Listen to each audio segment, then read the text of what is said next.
하나님께서 우리에게 주시는 오늘의 말씀은 마태복음 13장 18절부터 23절입니다. 그런즉 씨 뿌리는 비유를 들으라. 아무나 천국 말씀을 듣고 깨닫지 못할 때는 악한 자가 와서 그 마음에 뿌려진 것을 빼앗나니, 이는 곧 길가에 뿌려진 자요 돌밭에 뿌려졌다는 것은 말씀을 듣고 즉시 기쁨으로 받되 그 속에 뿌리가 없어 잠시 견디다가 말씀으로 말미암아 환난이나 박해가 일어날 때에는 곧 넘어지는 자요 가시떨기에 뿌려졌다는 것은 말씀을 들으나 세상의 염려와 재물의 유혹에 말씀이 막혀 결실하지 못하는 자요 좋은 땅에 뿌려졌다는 것은 말씀을 듣고 깨닫는 자니 결실하여 어떤 것은 100배, 어떤 것은 60배, 어떤 것은 30배가 되느니라 하시더라. 아멘. 모두 자리에 앉아주세요. 복된 주일입니다. 구별된 날입니다. 우리 5분 이상씩 하늘 축복 받으십시오 하고 축복해 주시기 바랍니다. 하늘 복 받으시기 바랍니다. 하늘 복 받으세요. 우리 하늘 복 받으시기 바랍니다. 우리 층에도 하늘 복 받으시고 복된 추석 명절 될 수 있기를 원합니다. 오늘 이 시간 우리 또 설교로 봉사해 주실 이영도 목사님을 잠시 소개를 드리도록 하겠습니다. 우리 현재 미국 필라델피아 초대교회 담임 목사님으로 26년째 목회를 하고 계십니다. 지난 주간 우리 한국 고신교단 총회가 있었는데요, 미주 고신총회 지금 부총회장으로 계시고, 미국의 고신교단이 설립된 지가 40주년이 되어서 이번에 기념사업이 있는데 기념사업회 위원장으로, 준비위원장으로 우리 사절단으로 부산 우리 고신총회에 이렇게 참여해 주셨다가 이번 주일 저희 교회에서 설교로 이렇게 봉사해 주시게 됐습니다. 우리 목사님께서는 우리 고려신학대학을 나오시고 경남 사천에서 공군 장교로 공군 비행장에 의장대 우리 장교로 이렇게 봉사를 하신 후에 미국의 필라델피아에 비블리칼 세미나리라는 상담학으로 아주 탁월한 그런 신학교가 있습니다. 거기서 기독교 상담을 또 공부를 하셨습니다. 그래서 우리 목사님이 기독교 상담학에 굉장한 탁월한 열매와 또 그 분야의 전문 이런 활동들을 하고 계십니다.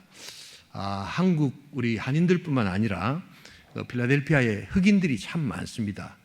그 흑인들 그 커뮤니티에도 이렇게 상담을 해주시면서 흑인들을 세워주고 이렇게 또 치료하는 복된 사역의 지평을 아주 넓히고 계시는 그런 목사님이십니다. 이제 우리 읽은 우리 본문 말씀으로 마음밭이라는 설교 제목을 가지고 말씀을 나눌 때 큰 은혜가 있기를 원합니다. 우리 환영과 격려의 박수 한번 해주시면 좋겠습니다.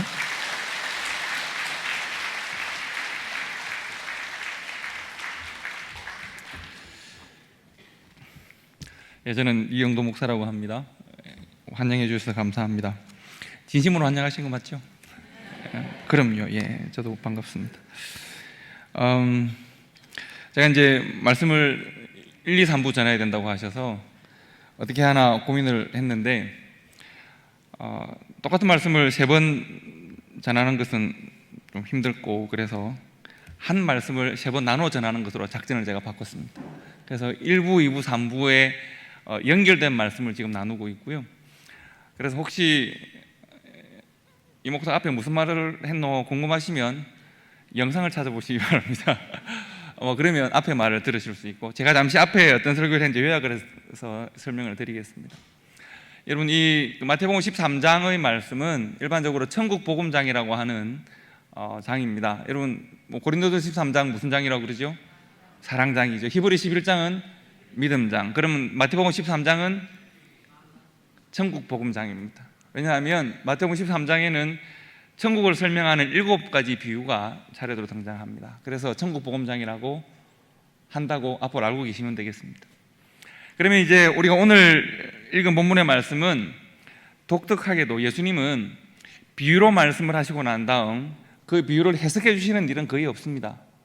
생각해 보십시오. 예수님이 비유로 말씀하시고 해석해 주신 비유가 몇 가지나 있습니까? 그런데 이 비유는 예수님이 비유로 말씀하시고 난 다음에 비유를 설명해 주십니다. 이 비유는 어떤 것인가 하면 설명해 주시고, 그 다음에 이것이 첫 번째 마태복음 13장의 첫 번째 비유인데, 두 번째부터 일곱 번째까지를 차례대로 비유로 말씀하십니다. 그러니까 첫 번째 비유의 위치가 좀 독특하다는 이야기를 지금 드리는 겁니다. 자, 그러면 첫 번째 비유는 어떤 비유일까? 마태복음 13장 3절 말씀을 보시면 이렇게 되어 있습니다. 예수님께서 비유로 여러 가지를 그들에게 말씀하여 이르시되, 이렇게 되어 있습니다. 그 다음에 뭐라고 되어 있습니까? 씨를 뿌리는 자가 뿌리러 나가서, 이렇게 되어 있습니다. 자, 그러면 첫 번째 비유는 예수님께서 비유를 들어 말씀하시는데, 예수님 자신이 천국의 복음을 씨 뿌리는 농부이십니다. 그리고 예수님께서 씨를 가득 담아서 뿌리러 나가서 뿌리려고 한다, 이렇게 지금 이야기하신 거죠. 자, 그리고 두 번째 비유부터 일곱 번째 비유는 한번 비유의 공통점을 찾아보십시오. 두 번째 비유 24절에 나와 있습니다. 천국은 좋은 씨를 잡아채 뿌린 사람 같으니. 31절에 세 번째 비유, 또 비유를 들어 이르시되 천국은 마치 사람이 자기 밭에 갖다 심은 겨자씨 하나를 같으니. 33절을 보시면 천국은 마치 여자가 가루 사말 속에 갖다 넣어 전부를 부풀게 한 누룩 같으니. 네 번째, 다섯 번째, 여섯 번째, 일곱 번째 다 구조가 똑같습니다. 어떤 구조일까요?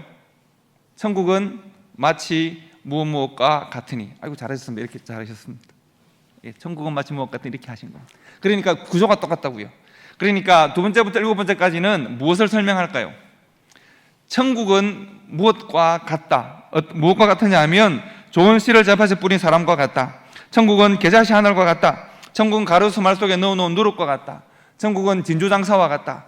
천국은 감추인 보화와 같다. 천국은 마치 무엇과 같으니 설명한 겁니다. 그리고 이 천국의 씨앗을 지금 뿌리려고 예수님께서 천국 씨앗을 들고 뿌리러 나갈세라고 첫 번째 비유에 말씀하는 겁니다. 그러니까 두 번째부터 일곱 번째까지는 천국이 무엇인지를 설명하고 있고, 첫 번째 비유에서는 천국을 뿌릴 텐데, 뿌리는 자가 뿌리러 나가서 뿌렸는데 더러는 길가에, 더러는 어디에? 돌밭에, 또 더러는 어디에? 가시밭에, 더러는 좋은 땅에, 옥토에 떨어졌다는 거죠. 자, 그러면 예수님께서 과연 첫 번째 비유에서 무엇을 말씀하려고 하셨을까? 즉, 천국을 설명하실 것인데, 내가 천국의 씨를 뿌릴 텐데 천국의 씨를 뿌리려고 보니까 사람이 보이는 거예요. 사람의 무엇이 보일까요? 사람의 마음의 밭이 보이는 거예요. 지금 이 복음을 전하는 사람은 누구입니까? 메신저가 누구입니까? 예수 그리스도입니다. 메신저에 문제가 있습니까? 없습니다. 예수님께서 무엇을 지금 전하고자 하십니까? 천국의 복음입니다. 메시지에 문제가 있습니까? 없습니다. 그런데 지금 예수님께서 사람들을 보고 계십니다. 그들의 마음을 보고 계십니다. 예수님께서 이미 그들의 마음에 대하여 말씀하신 것이 있습니다. 12장에 보시면 동일한 청중인데 12장 34절에 보시면 예수님께서 그들을 꾸짖으십니다. 뭐라고 꾸짖으시냐면, 독사의 자식들아, 너희는 악하니 어떻게 선한 말을 할 수 있느냐? 이는 너희의 마음에 악한 것이 가득하기 때문에 그것이 너희의 입을 통하여 지금 나오고 있고 너희의 삶을 통하여 나오고 있다는 것입니다. 그 청중들이 지금 예수님 앞에 또 말씀을 기다리고 있습니다. 왜요? 이 말씀을 어떻게 하면 꼬투리 잡아서 예수를 십자가에 못 박을까를 지금 고민하는 것입니다. 여러분, 청중들이 공격하기 위하여서, 그 말씀을 받아들이기 위하여서가 아니라 이 말씀으로 꼬투리 잡아서 공격하기 위하여서 내가 어떻게 해야지? 라고 할 때 말씀을 제대로 받을 수 있을까요? 그 말씀이 열매 맺을 수 있을까요? 예수님께서 지금 그들의 마음의 밭을 설명하고 계십니다. 여러분, 처음 마음의 밭은 길가밭이라고 했습니다. 길가밭은 어떤 밭입니까? 길가를 말하는 것이 아니고, 번역이 조금 잘못된 것인데, 우리나라 말로 이걸 정확하게 번역하면 논두렁 밭두렁 이런 겁니다. 논두렁 밭두렁이 많은 곳이죠.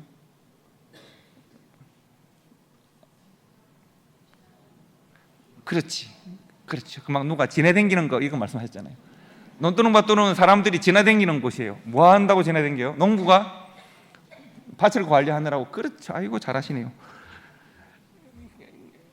팔레스타인 지방에서도 2000년 전에 농사를 할 때 밭을 갈고 난 다음 농부가 계속 지나다니면서, 우리는 모내기를 이렇게 했지만 그들은 씨를 뿌렸거든요.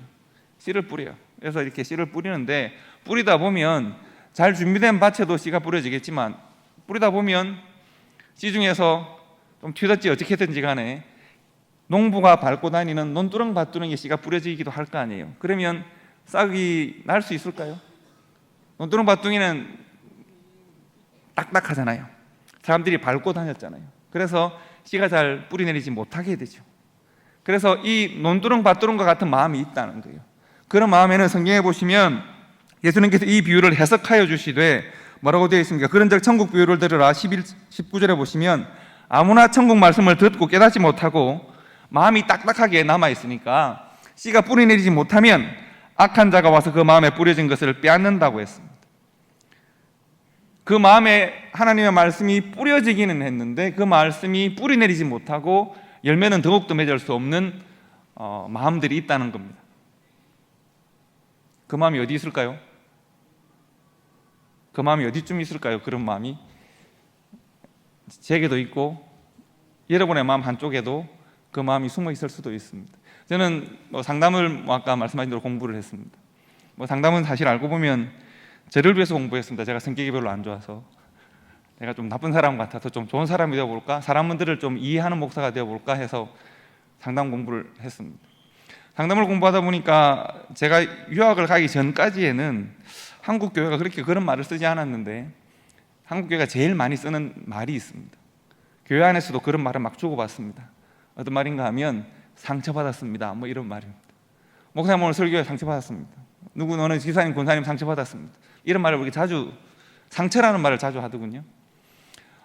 우리 마음을 설명하는 좋은 말일 수 있겠으나 그러나 상처가 굳어지면 딱딱해지면 그 상처는 복음을 튕겨내게 됩니다. 상처는 곧 분노의 자리가 되고 상처는 곧 복수의 자리가 되기도 하고 상처는 곧 내가 다른 사람과의 관계를 정리하게 되는 그런 마음의 자리이기도 합니다. 여러분 혹시 상처라는 말로 내 마음을 설명하신 적이 있다면 그 상처에 대한 책임은 우리가 이렇게 말할 수 있죠. 내가 목사님 어디 발자국 내 마음의 발자국 내가 찍었습니까? 저 사람이 내 마음의 발자국을 꽝 찍고 지나갔는데 이렇게 말할 수 있겠습니다. 그러나 그 마음은 누구의 마음입니까? 내 마음이에요.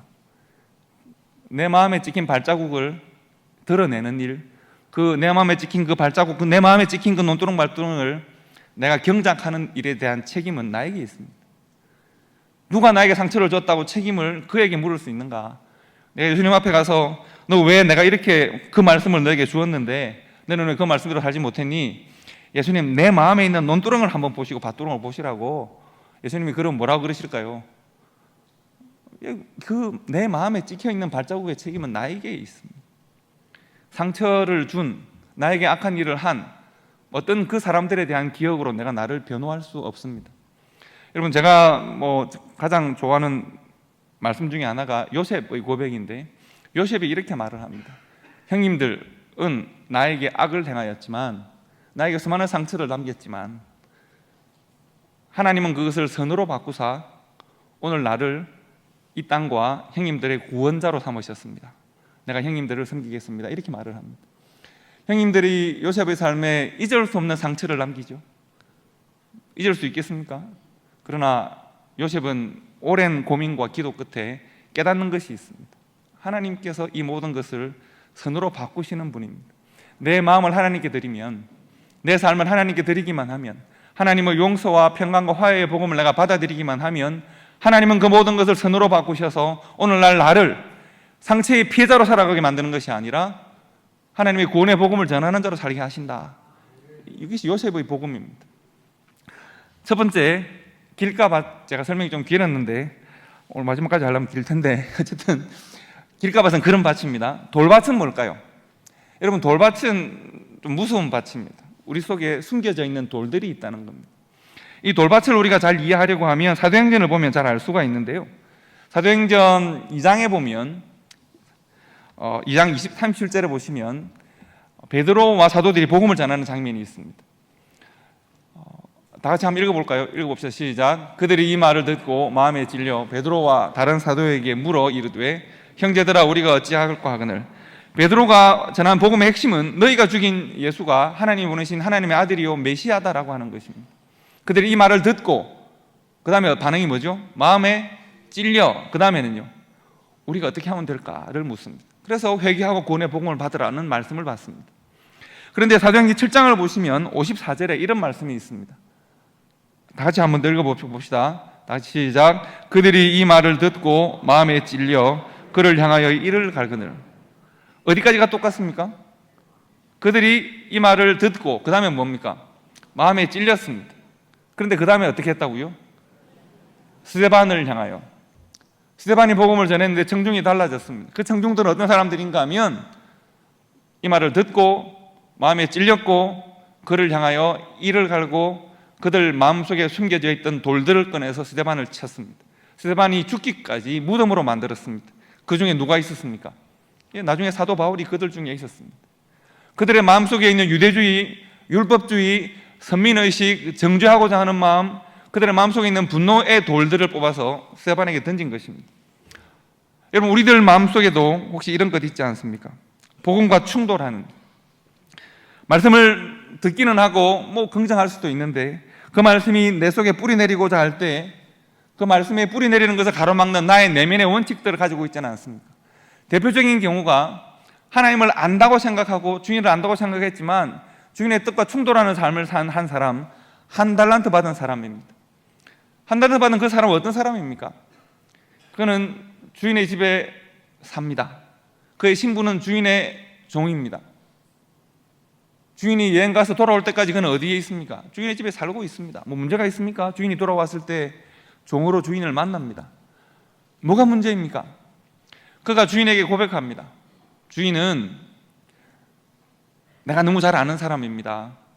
너 왜 한 달란트를 그대로 땅에 묻어두었니? 그러니까요. 제가 대답한다니까요. 제가 주인을 잘 알지 않습니까?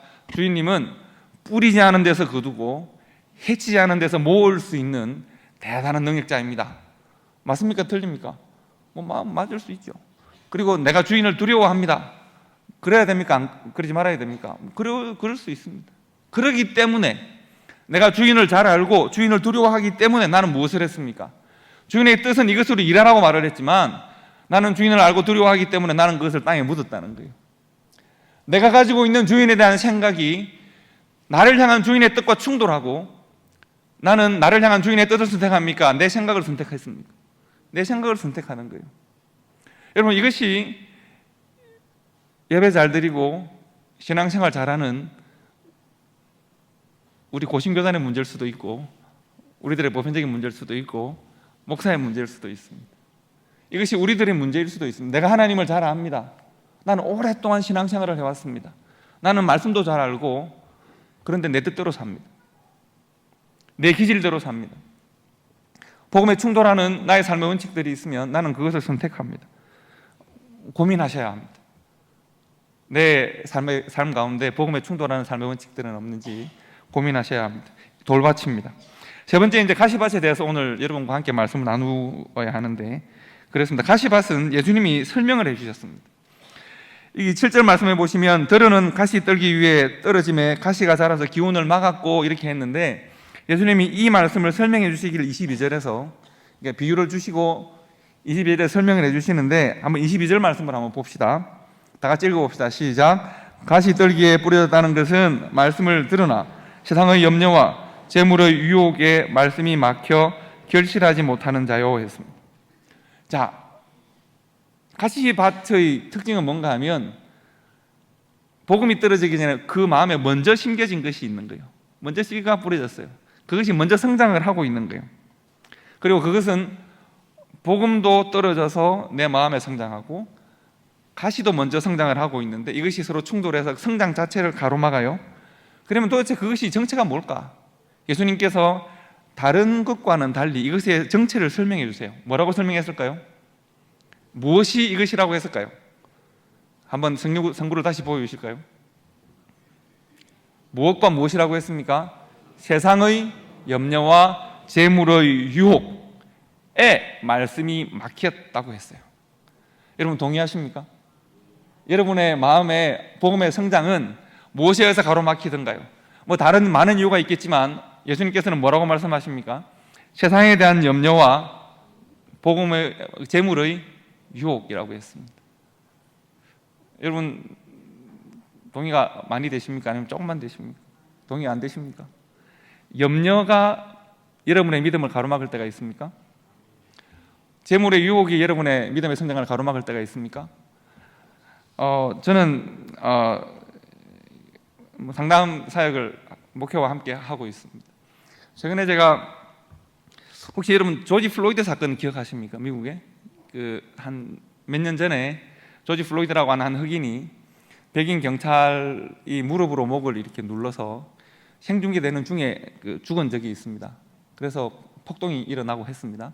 그래서 미국 사회 전체적으로 지금도 Black Lives Matter, 흑인의 생명은 중요하다라고 하는 것을 걸고 다니는 사람들이 있습니다. 그것이 이제 너무 잔혹하게 그 사람이 계속 나는 숨을 쉴 수가 없다고 살려달라고 하는데 백인 경찰이 목을 무릎으로 계속 눌려서 죽을 때까지 눌러서 그렇게 죽었습니다. 얼마나 잔혹한 일인지 모릅니다. 다른 여러 가지 이야기가 있지만 그래서 필라델피아에는 흑인 민권 운동이 좀 강한 곳입니다. 제가 있는 곳인데 거기서는 폭동이 일어났습니다. 그래서 아주 시위가 일어나고 불도 지르고 약탈이 일어났습니다. 그러면 경찰들도 멀찍이 보기만 하고 그것을 재미라고 말할 수는 없긴 한데 이렇게 슈퍼마켓 같은 데를 들어가서 문을 깨고 다 틀어서 그 앞에서 장사를 해서 팔기도 합니다. 또 팔면 또 사고 막 이럽니다. 그런 일들을 있는데 저희 교회는 이제 매주일마다 여러분이 한번 좀 들어보셨을 켄싱턴 애버뉴라고 하는 곳이 있습니다. 켄싱턴 애버뉴를 모르시면 좀비 거리라고 하는 것이 있습니다. 젊은 분들 아마 들어보셨을 겁니다. 좀비 거리는 펜타닐이라고 하는 마약 합성 화학 약품이긴 한데 진통제로 만들어진 것이지만 지금은 그것이 워낙 값싸게 많이 사용되어지기 때문에 지금은 미국에서 가장 유행하는 마약입니다. 그것을 가장 값싸게 안전하다는 말은 잡혀가지 않고 구입해 즐길 수 있는 곳이 필라델피아 켄싱턴 애버뉴입니다.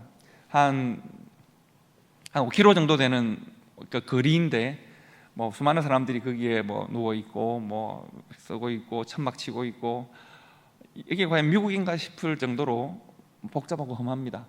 이제 그런 곳이 있습니다. 저희 교회가 이제 매주 거기를 나가서 음식들을 주고 우리가 전에 마스크가 부족할 때는 마스크도 한국에서 가져와서 제공하기도 하고 물도 주고 이렇게 합니다. 복음도 전하고 이렇게 하죠. 거기를 이제 팬데믹 시작하고부터 저희들이 매주 나가서 그렇게 하고 있는데 만약에 노 목사님께서 부산에 그런 곳이 있어서 매주 직접 나가서 말씀도 전하고 음식도 나눠주고 한다고 합시다. 그러면 이 온천교회 장로님들은 따라갑니까? 안 따라갑니까? 안 따라갑니까? 따라갑니까? 진짜입니까? 우리 교회 장로님 안 가시는 분이 있거든요. 장로님 안 가세요. 그래서 장로님 한번 갑시다. 장로님은 이렇게 눈을 질끈 감고 고기를 지으셨어요. 장로님 왜 안 가? 왜 그러십니까? 했더니 자기는 그쪽으로 오줌도 안 눕니다. 이런 거예요. 자기는 흑인들과 장사를 하면서 총을 이렇게 겨눈 적도 있고 저는 흑인 목사님 제가 헌금을 할 수 있습니다. 목사님 제가 빵을 싸고 하는 거 할 수 있습니다. 절대 그곳은 안 갑니다. 절대 안 갑니다.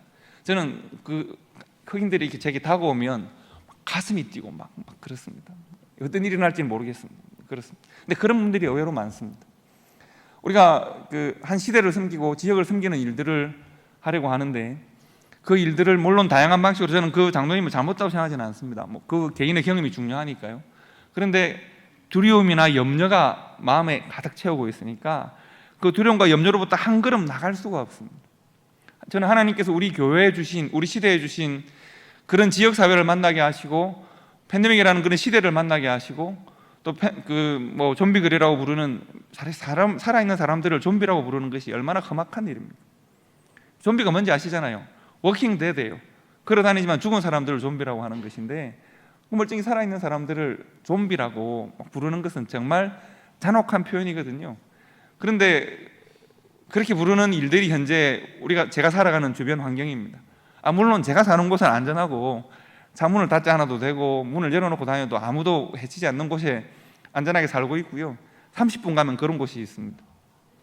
그런데 우리 시대에 그런 현실들을 만나게 하시고 우리로 하여금 숨기게 하신 것은 하나님의 뜻이라고 생각합니다.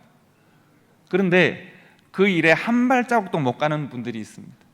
그들이 목사님 빵을 나눠줄 때 목사님 손을 확 잡으면 못 잡니까?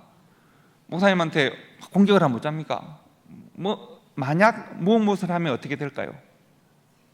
수많은 만약에 무엇을 하면 어떻게 할까요? 라고 하는 수많은 염려와 걱정 때문에 한 발자국을 들이서지 못합니다. 바로 그때 저희 교회에 그 네일샵을 하시는 한 분이 계셨는데, 그 필라델피아 시내에 조그만 가게들이 많이 털렸습니다. 이렇게 안 좋은 일이 있습니다. 그래서 한국 가게들이 또 손해를 많이 입었는데, 이분이 이제 그런 일이 있고 한 번도 가게를 나가보지 못한 거예요. 가게를 못 나간 지 일주일이 된 거예요. 집사님 같이 갑시다 했더니 못 나가시겠다는 거예요. 왜 못 나가세요? 너무 가보고 싶은데, 이분이 옆에 한 분으로부터 어느 권사님부터 이야기를 들었는데, 이 권사님은 옛날에 LA 폭동이 있을 때 LA에 사셨던 분이에요. LA 폭동 때문에 필라로 넘어오신 분인데, 이분이 자기 경험을 이분에게 이야기해 준 거예요. 니 조심해야 된다. 니 흑인들이 한국 사람들한테 잘못한 건 백인이 했는데 한국 사람들한테 다 총겨놓고 한다. LA 때 그랬다. 니 지금 조심해야 돼. 큰일 난다. 나가면 안 된다. 이야기를 한 거예요. 이분이 너무 나가고 보고 싶은, 자기 가게가 어떻게 되는지 알고 싶어서 나가고 싶은데 못 나가겠다는 거예요. 너무 무섭다는 거예요. 그래서 제가 상담도 하고 이렇게 설득을 하고 갑시다. 제가 같이 가드릴게요. 절대 못 나간다는 거예요. 그래서 제가 이제 상담하는 목사니까 제가 그분에게 하나님 말씀을 좀 전해야 될 거 아니에요. 그래서 제가 집사님, 우리 시편에 보시면 그 다윗도 위협도 당하고 죽을 고비도 넘기고 하면서 다윗이 했던 고백이 있지 않습니까? 내가 사망의 엄침한 골짜기를 다닐지라도 해를 두려워하지 않을 것은 주께서 나와 함께 하십니다. 우리 이 말씀 들고 갑시다. 그랬더니 그 집사님 하시는 말씀이 쓸데없는 소리 하지 마세요. 이렇게 쓸데없는 소리 하지 마세요. 총이 앞에 오는데 무슨 하나님 말씀이 쓸데없는 소리 하지 마시라고. 만약에 그 말씀이 맞으면 9.11 때는 왜 9.11 테러는 일어나고 세월호는 왜 죽었고 이런 이야기. 그래서 제가 쓸데없는 소리 하지 말라니까 더 이상 말은 못하고. 여러분, 예수 믿는 사람이 하나님의 말씀 앞에서 이 말씀이 나에게 소용되지 않습니다. 왜냐하면 나는 두려움에 사로잡혀 있습니다. 나는 염려에 사로잡혀 있습니다. 내 가족이, 내 삶이, 내 자녀가, 내가 만약에 이렇게 되면 어떻게 할까요? 만약에 이렇게 되면 어떻게 할까요? 그 두려움과 염려가 우리의 마음을 가로막습니다. 재정적인 불안함이 우리의 마음을 가로막습니다. 예수님께서 제자들에게 또 청중들에게 너희가 염려함으로 너희 키를 한 자나 더 할 수 있느냐? 다 알죠. 염려함으로 한 자를 더 할 수 있는 사람 아무도 없죠. 그러므로 말하여 염려하여 이르기를 무엇을 먹을까 입을까 마실까 염려하지 말라. 이는 다 이방인들이 염려하며 구하는 것이다. 이방인들이 구하는 거예요. 하나님의 백성들은 너희 하늘 아버지께서 이 모든 것이 너희에게 있어야 할 줄을 하나님께서 아신다 말씀하세요. 그런데 여러분, 우리가 오해하시지 말아야 할 것은 이 모든 것은 다 이방인들이 구하는 것이라 너희 하늘 아버지께서 이 모든 것이 너희에게 있어야 할 줄을 아시느니라 해서 이 모든 것은 과연 무엇을 의미하는가? 내가 소원하는 모든 것을 주신다가 아니라는 사실을 아셔야 합니다.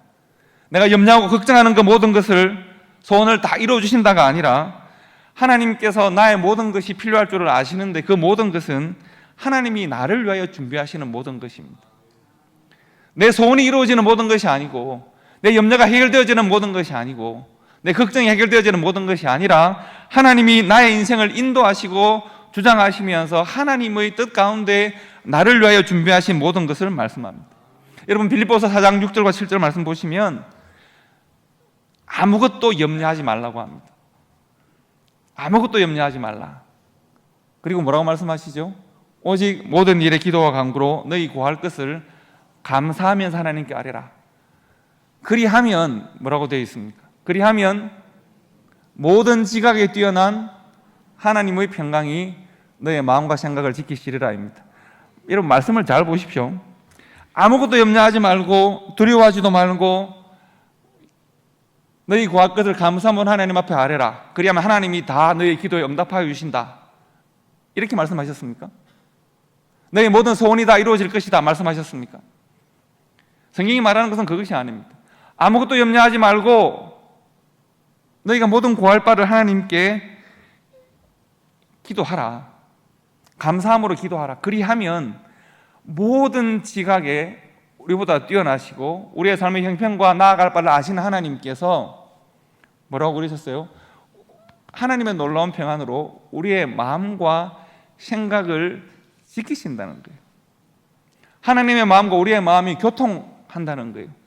우리의 마음밭에 하나님의 평강이 들어온다는 거예요. 하나님은 우리의 마음을 보신다는 겁니다. 여러분, 제가 지난 금요일에 우리 노 목사님은 같이 신학을 공부했지만 실은 대학은 선배님이시고요. 또 이 고연에 가면 또 어느 한 큰 교회가 있는데 거기도 우리 같이 공부했던 목사님이 계셔서 그 교회 또 그 말씀을 전할 일이 있었는데요. 제가 그 교회 가서 말을 할까 말까 고민을 했던 게 하나 있습니다. 제가 말씀을 용기가 없어서 못 드리는 여러분들의 말씀을 드리면, 제가 미국에서 상담하는 분 중에 한 분이 있습니다. 그분은 거제도 출신의 우리 교단, 미국에 있는 우리 교단의 장로님이십니다. 얼마나 믿음이 좋은지 모릅니다. 사람이 이렇게 딱 보면 착하게 생겼습니다. 아주 거룩하게 생기고 착하게 생기고 말을 얼마나 잘하는지 모릅니다. 사기꾼입니다. 서부에 있는 한 교회 장로님이신데 그 교회를 못 갑니다. 사실은 저도 좀 당했습니다. 지금은 중부 어디에 숨어 계십니다. 그래서 제가 그분한테 제가 좀 저는 심하게 당한 건 아니고 다행히 제가 좀 당하고 난 다음에 물어봤습니다. 장로님 왜 그러십니까? 왜 그러십니까? 그랬더니 이분이 울면서 하시는 말씀이 자기도 모르겠다는 거예요. 일단 재정에 관한 어떤 말을 할 때가 되면 자기도 모르게 거짓말이 그냥 막 나와서 이익을 가져야 된다는 거예요. 그리고 회개해요. 주여 하고 회개해요. 그리고 어느 교회 가면 또 충성해요. 언제까지 충성하느냐 하면 자기가 성공할 때까지 충성해요. 그래서 저는 뭐 사법적인 사람은 아니니까 장로님 언제까지 이렇게 사시겠습니까? 가족들과 이별해야 했고 자녀들과 더 이상 얼굴도 보지 못하고 또 이민교회가 원래 사람이 귀하기 때문에 그런 사람 한 사람 오면 정체를 모르면 또 한양하거든요. 어느 교회 가가지고 또 열심히 일하고 언제까지 자기 성공할 때까지 열심히 일하고 또 다른 교회 가고 이러시는 일을 반복하시는 거예요. 왜요? 아까 우리가 봤잖아요. 세상에 대한 염려와 재리에 대한 유혹은 그 사람의 믿음의 성장을 가로막거든요.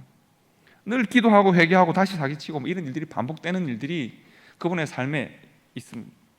성도 여러분, 우리가 어쩔 수 없이 이 땅 가운데 살아가서 필요한 일들이 있습니다. 그 필요한 일들을 채우는 것은 우리의 노동의 결과여야 합니다.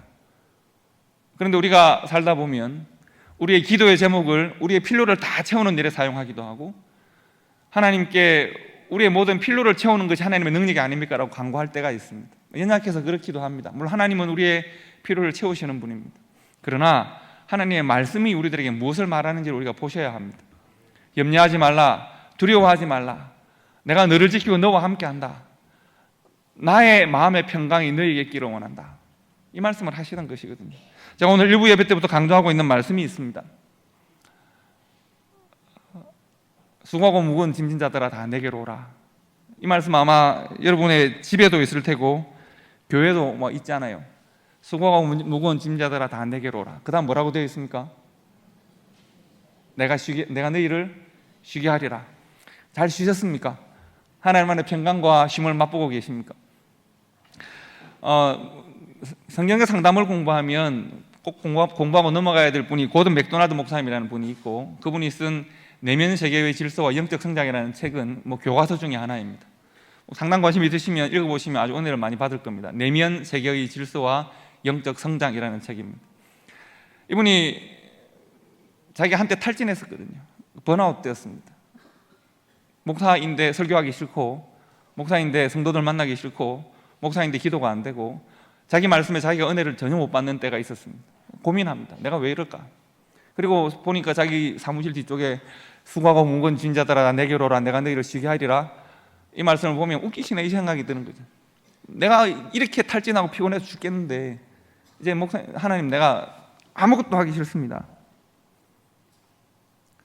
혹시 여러분 그러실 때가 있나요? 이 목사님은 그랬단 말이죠.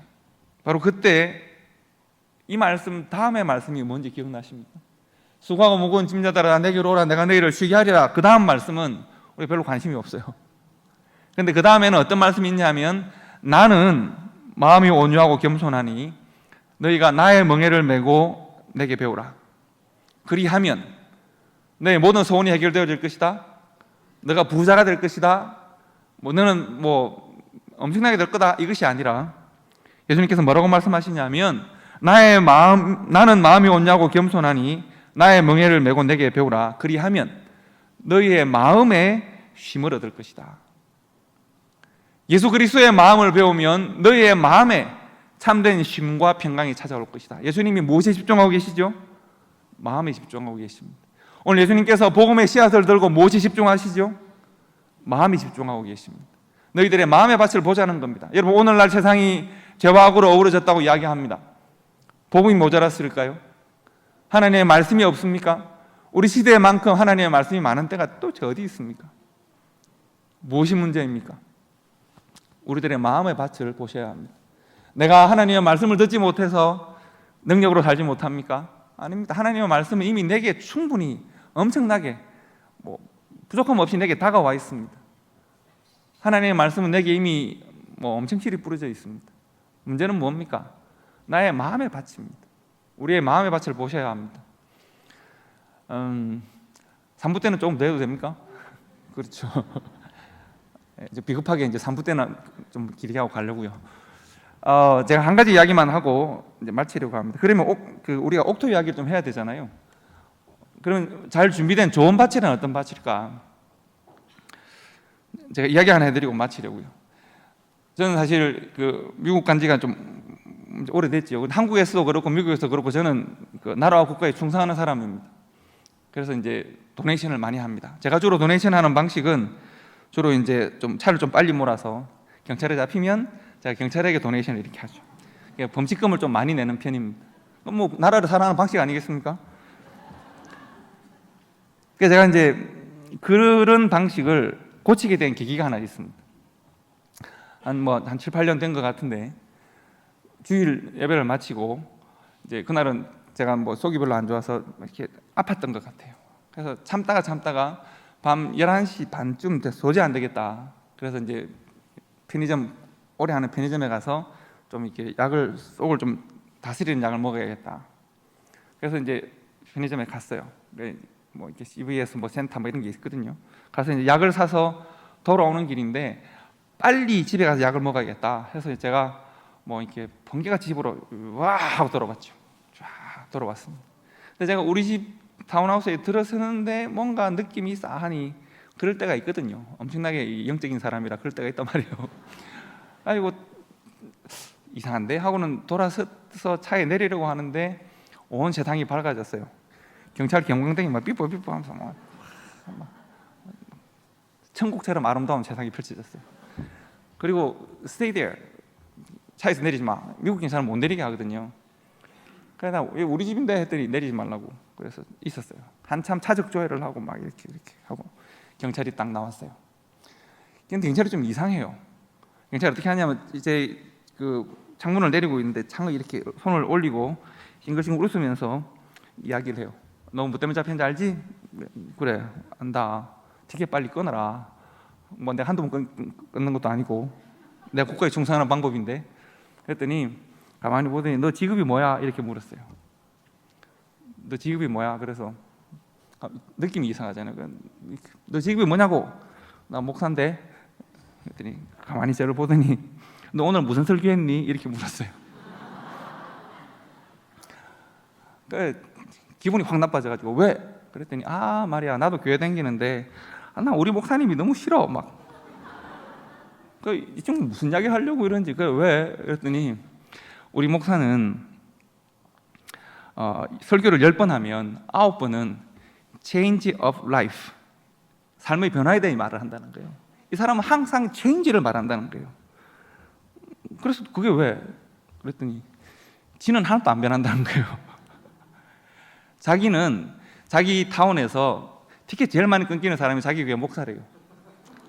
자기 타운에 있는 경찰들이 다 아는 거예요. 너 목사 오늘 티켓 또 끊었던 다 아는 거예요. 자기는 운전 습관 하나 변화시키지 못하면서 우리 보고 자꾸 체인지 오브 라이프 하라고 이야기한다고. 그 목사 참 저런 앞에 놔두고 막 이야기를 막 하는 거예요. 그리고 너 오늘 무슨 설교했어? 딱 물어보는 거예요.